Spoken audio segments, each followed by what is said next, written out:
आज बेगूसराय के रजौरा गांव में एक प्रजापिता ईश्वरीय महाविद्यालय के द्वारा भव्य कार्यक्रम का आयोजन किया गया। बताते चलें कि 9 दिसंबर 2021 को रजौरा के प्रोग्रेसिव इंग्लिश स्कूल में प्रथम बार कंचन दीदी का कार्यक्रम हुआ था और आज इसका प्रथम वर्षगांठ था, जिसके अवसर पर केक काटा गया और आध्यात्मिक प्रवचन भी दिए गए। उक्त अवसर पर यह निर्णय लिया गया कि 10 दिसंबर 2022 से एक सप्ताह तक योग एवं अध्यात्म का कार्यक्रम संध्या 4 बजे से उक्त विद्यालय में होगी। कंचन दीदी, सबसे पहले आप आज रजौरा की धरती पर आए हैं और लगभग 2 घंटा आपका प्रवचन चला है। यहाँ के श्रद्धालु भक्तों के बारे में बताइए दोस्तों, कैसे श्रद्धालु यहाँ के मिले, उनका स्वभाव कैसा लगा?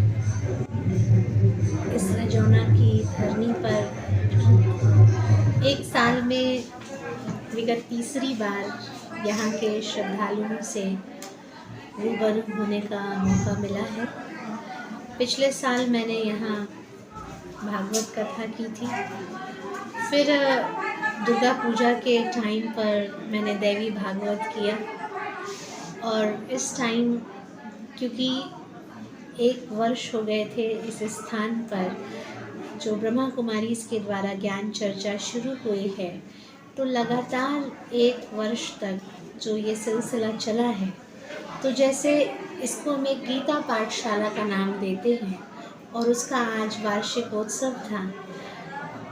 तो जो भी यहाँ के प्रभु प्रेमी हैं, उनके अंदर परमात्मा के प्रति एक समर्पण भी दिखाई देता है, अध्यात्म के प्रति एक रुझान भी दिखाई देता है और सेवा भावना भी दिखाई देती है। हमारी शुभ भावना है कि ऐसे ही इस धरनी पर श्रद्धा मानव हृदय में पनपती रहे और ईश्वर के साथ एक जुड़ाव बना रहे, जिससे नित्य मानव जीवन में श्रेष्ठ कर्म की अग्नि प्रज्वलित रहे। यही हमारी शुभकामना है। कंचन दीदी, आप अभी प्रवचन में बोल रहे थे कि 1 सप्ताह तक आपका अभ्यास वर्ग योग का और गीता का दोनों का चलेगा। ये है क्या? चूँकि हमारे चैनल से बहुत सारे ऐसे भी भक्त होंगे, श्रद्धालु होंगे, जिनको इस चीज़ की जानकारी नहीं होगी। आपने सुना है कि गीता में एक शब्द आया है राजयोग। जब अर्जुन जैसे महान योद्धा का मन विषाद से ग्रसित हुआ, भगवान उसे युद्ध करने की प्रेरणा दे रहे थे और अर्जुन को युद्ध एक घृणित कार्य लग रहा था। उसका गांडीव धनुष हाथ से छूटने लगा और वो भगवान से दलील करने लगा कि मैं अपने ही मामा चाचा काका के साथ युद्ध कैसे करूँगा। ऐसी मनोदशा से बाहर निकालने के लिए भगवान ने अर्जुन को आत्मज्ञान दिया और ये महसूस कराया कि जिन लोगों के मारे जाने की तुम चिंता कर रहे हो, वो पहले से ही मरे हैं, क्योंकि मृत्यु शरीर की होती है और हम शरीर नहीं हैं। हम एक अजर, अमर, अविनाशी आत्मा और आत्मा के अंदर ही मन है। जिस मन के विषय में आज विभिन्न प्रकार की बातें कही गई। किसी ने कहा मन बहुत चंचल है, किसी ने कहा मन को वश करना बड़ा कठिन है, किसी ने कहा मन बेलगाम घोड़ा है। और अर्जुन का भी भगवान से यही सवाल था कि इस मन को वश कैसे किया जाए। तो अर्जुन को भगवान ने एक ऐसा योग सिखाया जिसका नाम है राजयोग, जिस योग का अभ्यास करने से व्यक्ति अपने मन का राजा बन जाता है। और योग का अर्थ ही होता है संबंध या जोड़। जब आत्मा का संबंध परमात्मा के साथ जुड़ता है, जब आत्मा उस परमात्मा में तल्लीन हो जाती है, तो उस योग को राजयोग कहा गया। और कैसे हम उस योग का अभ्यास करें, इसके लिए कुछ राजों को भी जानना बहुत ज़रूरी है। जैसे स्वयं का परिचय, ये भी एक गहरा राज है। परमात्मा का सत्य परिचय, ये भी एक गहरा राज है। और इन राजों को जब व्यक्ति समझ लेगा, तो राजयोग का अभ्यास करना, उसके लिए बहुत सहज होगा। और यही प्रशिक्षण कल से यहाँ रखा गया है 4 बजे से 5 बजे। कितने दिनों तक ये चलेगी?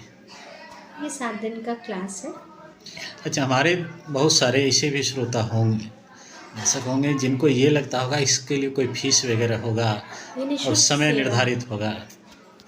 ये निःशुल्क सेवा है। निःशुल्क।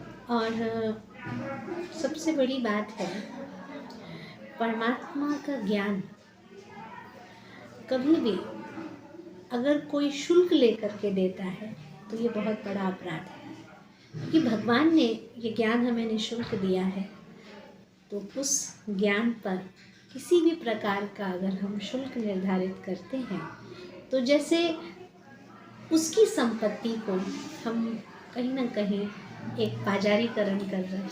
एक प्रश्न आ गया है इसमें कंचन दीदी, हाँ, कि अक्सर हम लोग सोशल मीडिया पर, प्रिंट मीडिया पर सुनते रहते हैं कि कंचन दीदी का कहीं न कहीं भागवत सप्ताह चलते रहता है, रामचरितमानस का पाठ चलते रहता है। तो बहुत लोगों का ये भी मन में प्रश्न आता है कि क्या कंचन दीदी भी राष्ट्रीय अंतर्राष्ट्रीय स्तर के संतों की तरह कुछ शुल्क रखी हुई है इस तरह के प्रवचन में जाने के लिए? मैंने कोई शुल्क नहीं रखा हुआ है। सबसे व्यक्तिगत बात तो ये मैं ये कहूँगी कि मैं एक संस्था में समर्पित हूँ जिसका नाम है प्रजापिता ब्रह्मा कुमारीश्वरी विश्वविद्यालय, जहाँ हम एक सेवा भाव से है। हमने कोई शुल्क निर्धारित नहीं किया है, लेकिन जहाँ भी ज्ञान चर्चा के निमित्त हमारा जाना होता है और जो भी आयोजक गण हैं उनकी इच्छा होती है कि हम कुछ अपनी सेवा में अर्पित करें, तो वो अपनी इच्छा अनुसार देते हैं। दान दक्षिणा के रूप में यूँ उसको कहा जाए। आप सहयोग कहिए, दान कहिए, और उसमें फिर मेरा कोई हस्तक्षेप नहीं है, वो सीधा हमारे संस्था के अकाउंट में जाता है।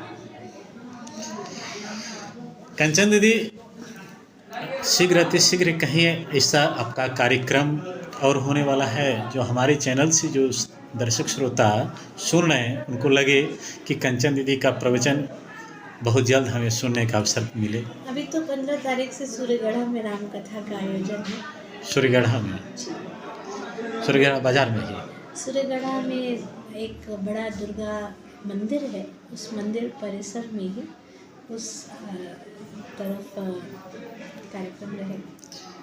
बहुत बहुत धन्यवाद कंचन दीदी, हमारे तमाम श्रोताओं के लिए, दर्शकों के लिए और हमारे चैनल के लिए अपना समय दिए, इसके लिए बहुत बहुत धन्यवाद।